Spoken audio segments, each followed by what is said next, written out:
টি-20 বিশ্বকাপ, ভারতের সেই টি-20 বিশ্বকাপ এবার বাংলাদেশকে ছাড়াই। 2020 বিশ্বকাপে বাংলাদেশ থাকছে না। বাংলাদেশ জানিয়ে দিল তারা ভারতে টি-20 বিশ্বকাপ খেলতে আসবে না। বাংলাদেশ ক্রিকেট বোর্ড কি জানালো প্রথমে একবার জানবো। ইরন রয়েছে সরাসরি আমার সঙ্গে। ইরন,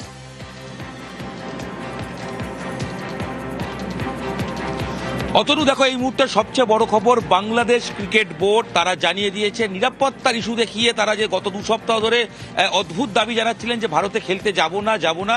গতকাল আইসিসি বলে দিয়েছিল যে বিশ্বকাপ খেলতে হলে ভারতেই আসতে হবে, না হলে আমরা স্কটল্যান্ডকে নেব। তখন বাংলাদেশের বোর্ড কর্তা তারা বলেছিলেন যে আমাদের একটা দিন সময় দিন, আমরা সরকারের সঙ্গে কথা বলে চূড়ান্ত সিদ্ধান্ত নেব। আজকে সেই বৈঠক হয়। বাংলাদেশের ক্রীড়া উপদেষ্টা আসিফ নজরুল এবং ক্রিকেটাররা উপস্থিত ছিলেন এবং ছিলেন বাংলাদেশ ক্রিকেট বোর্ডের কর্তারা। সেখানে সিদ্ধান্ত হয়েছে একই জায়গায় তারা অবস্থান করবেন, অর্থাৎ নিজেদের সিদ্ধান্ত থেকে চেঞ্জ করবেন না। তারা এই মুহূর্তে তারা সিদ্ধান্ত নিয়েছেন যেটা তারা বিশ্বকাপ খেলতে ভারতে আসবেন না। অদ্ভুত একটা সিদ্ধান্ত অবশ্যই, কারণ বিশ্বকাপের যে যুক্তি তারা দিচ্ছেন নিরাপত্তার কারণ দেখিয়ে, নিরাপত্তা ইস্যুতে আইসিসির পক্ষ থেকে স্পষ্ট করে বলে দেওয়া হয়েছে ভারতের নিরাপত্তা নিয়ে কোনো সমস্যা নেই। এবং গতকাল আইসিসিতেই বাংলাদেশের না খেলতে এসে শ্রীলঙ্কায় খেলার সিদ্ধান্ত প্রসঙ্গে ভোটাভুটি হয়।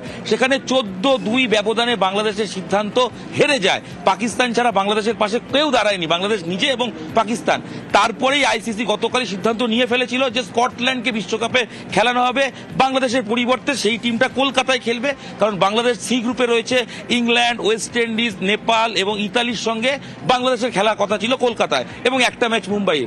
যেহেতু তারা খেলবে না, গতকালই সিদ্ধান্ত হয়ে যাচ্ছিল যে স্কটল্যান্ডকে নেওয়া হবে। সেই সময় বাংলাদেশ ক্রিকেট বোর্ডের সভাপতি বুলবুল তিনি বলেন যে আমাদের একটা দিন সময় দিন, এবং যেটা সবচেয়ে গুরুত্বপূর্ণ অতনু, সরকারের সিদ্ধান্ত মেনে নিল বাংলাদেশ ক্রিকেট বোর্ড। আর এটা সবচেয়ে বড় ক্ষতির কারণ হতে পারে বাংলাদেশ ক্রিকেট বোর্ডের জন্য। ক্ষতির কথা বলছে ইরন, তাহলে সেক্ষেত্রে জানতে চাইবো এই যে সিদ্ধান্ত বাংলাদেশ নিচ্ছে, আন্তর্জাতিক ক্রিকেটের এত বড় মঞ্চ থেকে নিজেদেরকে সরিয়ে নিচ্ছে নিজেদের গোয়ার্তুবির জন্য, এরকম একটা জায়গা থেকে আইসিসিও তো কড়া পদক্ষেপ করতে পারে। পরবর্তীকালে বাংলাদেশ ক্রিকেট বড় শাস্তির মুখে পড়তে পারে। একদম বিরাট শাস্তির মুখে পড়তে পারে বাংলাদেশ ক্রিকেট বোর্ড। তার অন্যতম কারণ কি? তার কারণ আজকে আসিফ নজরুল বাংলাদেশ ক্রিকেট উপদেষ্টা অন্তর্বর্তীকালীন সরকারে তিনি দায়িত্বে রয়েছেন, যে সরকারের কয়েকদিন মেয়াদ রয়েছে, তিনি বলছেন যে সরকারের সিদ্ধান্ত হয়েছে যে আমরা নিরাপত্তার কারণে দেশকে খেলতে পাঠাবো না। আর এটাই সবচেয়ে গুরুত্বপূর্ণ। যে কোনো ক্ষেত্রে যদি আইসিসি বা ফিফা দেখে যে সে দেশের ক্রিকেট বা ফুটবল সংস্থাকে, এক্ষেত্রে ক্রিকেট সরকার দ্বারা নিয়ন্ত্রিত, তাদের নিজস্ব কোনো স্বাধীনতা নেই, তাদেরকে ব্যান করতে পারে। আর ব্যান করলে বিরাট আর্থিক ক্ষতির মুখে পড়বে। কারণ হচ্ছে ইতিমধ্যে আইসিসি টুর্নামেন্ট না খেলার জন্য বাংলাদেশ $1 মিলিয়ন পাবে না, এই একটা টাকার ক্ষতি। ক্রিকেটাররা ম্যাচ ফি পাবেন না, ক্ষতি হলো। দ্বিতীয়ত পাশাপাশি তাদের র্যাঙ্কিং কমে যাবে, তারা র্যাঙ্কিংয়ে অনেক পেছনে চলে যাবেন, যার ফলে পরবর্তী বিশ্বকাপ, ওডিআই বিশ্বকাপ কোয়ালিফাই করা কঠিন হয়ে যাবে, খেলে আসতে হবে, এবং পাশাপাশি বিরাট আর্থিক জরিমানা হতে পারে। এবং সাম্প্রতিক অতীতে জিম্বাবুয়েকেও একই কারণে কয়েক বছর খানেক আগে রাজনৈতিক হস্তক্ষেপ করার কারণে তাদেরকে ব্যান করে দেওয়া হয়েছিল। বাংলাদেশের এই মুহূর্তে সবচেয়ে বড় আশঙ্কা অন্ধকারে বাংলাদেশের ক্রিকেট, কারণ বাংলাদেশ নিজের সরকারের কার্যত তৌগলকি সিদ্ধান্ত মানতে গিয়ে ক্রিকেটটাকে শেষ করে দেওয়ার পথে চলেছে। কারণ এই মুহূর্তে যদি বাংলাদেশ ক্রিকেট বোর্ড সাসপেন্ড হয়ে যায়, ব্যান্ড হয়ে যায়, কালো তালিকাভুক্ত হয়ে যায়, তার ফলে তারা কোন রকম ক্রিকেটে অংশগ্রহণ করতে পারবে না, কোনো দেশ সেখানে যাবে না, যার ফলে ভারত বিদ্বেষ। ইরান 22 গজ এই ভারত বিদ্বেষ আমরা দেখেছি। বাংলাদেশ থেকে পদ্মা পার থেকে বারবার ভারত বিদ্বেষ, এক একটা ভারত বিদ্বেষী স্লোগান এসেছে। ভারতে বিদ্বেষের এক একটা উদাহরণ, জ্বলন্ত উদাহরণ পাওয়া গেছে।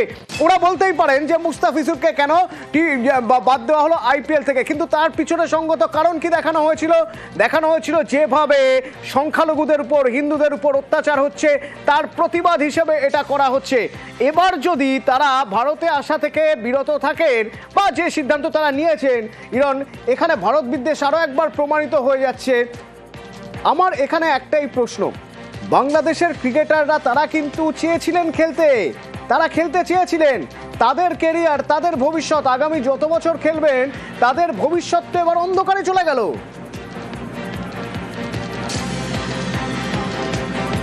অতনু, একদমই সঠিক কথা তুমি বলেছো, এবং মুস্তাফিজুর রহমানকে কেন তাকে বাদ দেওয়া হয়েছে ভারতীয় ক্রিকেট বোর্ড বা কেকেআর কেউ কিন্তু অফিসিয়ালি কিছু বলেনি। তার কারণ বিসিসিআই এর প্রাইভেট টুর্নামেন্ট আইপিএল কাকে রাখা হবে কাকে রাখা হবে না সেটা তার সম্পূর্ণ নিজস্ব সিদ্ধান্ত রয়েছে। সেক্ষেত্রে আইসিসি বিসিবি কারোর কিচ্ছু বলার নেই।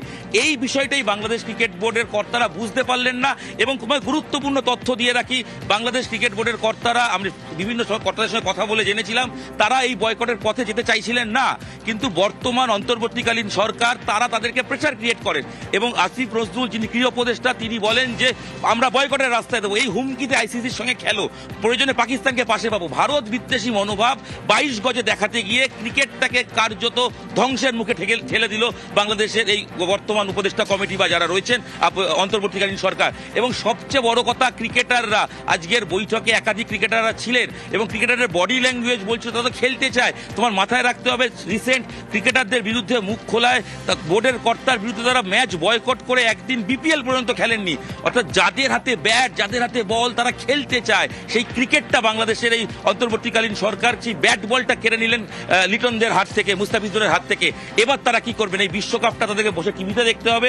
এছাড়া যদি ব্যান হয়ে যায় সেক্ষেত্রে কোনো আইসিসির যারা খেলে ক্রিকেট দেশ সেখানে খেলতে যাবে না, ক্রিকেটাররা কোথাও খেলতে যেতে পারবেন না। সব থেকে যেটা হবে, বাংলাদেশ ক্রিকেট ধ্বংসের মুখে চলে যাবে। এবং এই এখানে আরো একটা প্রশ্ন থেকে যায়, পাকিস্তান ক্রিকেট বোর্ড সাপোর্ট করেছিল বাংলাদেশের সিদ্ধান্ত। বাংলাদেশ কলকাতায় খেলতে আসতে চায় না, ভারতে আসতে চায় না, খেলতে আসতে চায় না, সেই সাপোর্ট করেছিল সেটা পাকিস্তান ক্রিকেট বোর্ড। এবার পাকিস্তান ক্রিকেট বোর্ডের স্ট্যান্ড কি হবে?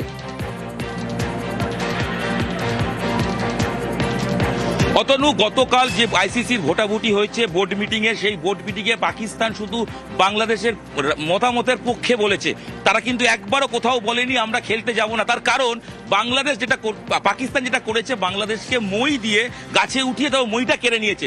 আসলে ভারত পাকিস্তান ম্যাচ থেকে যে রেভিনিউ জেনারেট হয়, পাকিস্তান ক্রিকেট বোর্ডের ক্ষমতাও নেই সেই রেভিনিউ জেনারেট না করে বা সেই আর্থিক দিক থেকে সরে গিয়ে বিশ্বকাপ না খেলা। তাই তারা কিন্তু চুপচাপ খেলবে। তারা শুধু বাংলাদেশকে একটু উস্কে দিয়ে তাদেরকে বাংলাদেশ হয়তো ভেবেছিল যে পাকিস্তানের মতো তারাও হাইব্রিড মডেলে খেলবে, কিন্তু আইসিসি বারংবার তাদেরকে বুঝিয়েছে যে কোনোভাবেই নিরাপত্তার অভাব নেই। এবং নিরাপত্তার ইস্যুতে তো মুস্তাফিজুরকে বাদ দেওয়া হয়নি, ভারতীয় ক্রিকেট বোর্ড কোথাও এই কথাটা বলেনি। তা সত্ত্বেও এবং সর্বোচ্চ নিরাপত্তা দেওয়া হবে এটা শোনার পরও তারা আসতে চায়নি। আসলে এটা ইগোর লড়াই, আসলে এটা রাজনৈতিক কারণে ভারত বিদ্বেষী মনোভাব। এবং পাকিস্তান কালকে যে ভোটাভুটি হয়েছে, তুমি যদি পরিসংখ্যানটা দেখো, 14-2 ব্যবধানে বাংলাদেশের সিদ্ধান্ত পিছিয়ে গেছে। 14-2 Australia, England, south Africa, New Zealand, West Indies, ছেড়েই দিলাম আফগানিস্তান, শ্রীলঙ্কা, যারা বিশ্বকাপের আরেক আয়োজক, তারাও পর্যন্ত বাংলাদেশের সিদ্ধান্তের বিরুদ্ধে ভোট দিয়েছে। অর্থাৎ সমস্ত শুভবুদ্ধি সম্পন্ন ক্রিকেট দেশগুলো তারা জানে রাজনীতির জায়গায়, খেলার জায়গায়। এক্ষেত্রে কোথাও যেন রাজনীতি খেলার ঊর্ধ্বে উঠে গেল, রাজনীতি খেলার ঊর্ধ্বে উঠে গেল। আর তার ফল কি? তার ফল বাংলাদেশ এবারে টি-20 বিশ্বকাপে নেই। যেহেতু তারা টি-20 বিশ্বকাপ কলকাতায় খেলতে চায় না, ভারতে খেলতে চায় না, আইসিসি তার সিদ্ধান্তে অনড় ছিল যে এমন কোনো কারণ নেই যে বাংলাদেশ এখানে খেলবে না। যে নিরাপত্তার কারণ দেখাচ্ছিল তা যুক্তিযুক্ত নয়। এবং সব দেশের ভোটাভুটিতে দেখা গেল বাংলাদেশ হেরে গিয়েছে। তখন বাংলাদেশকে বলা হলো খেলতেই হবে, ভারতেই খেলতে হবে। তার 24 ঘন্টার মধ্যে বাংলাদেশ ক্রিকেট জানিয়ে দিল যে তারা খেলছে না টি-20 বিশ্বকাপের। ফলে কি 22 গজে ভারত বিদ্বেষ দেখাতে গিয়ে ফল কি হবে? নির্বাসনের মুখে পড়তে পারে বাংলাদেশ। নজর থাকবে আমাদের এই খবরে।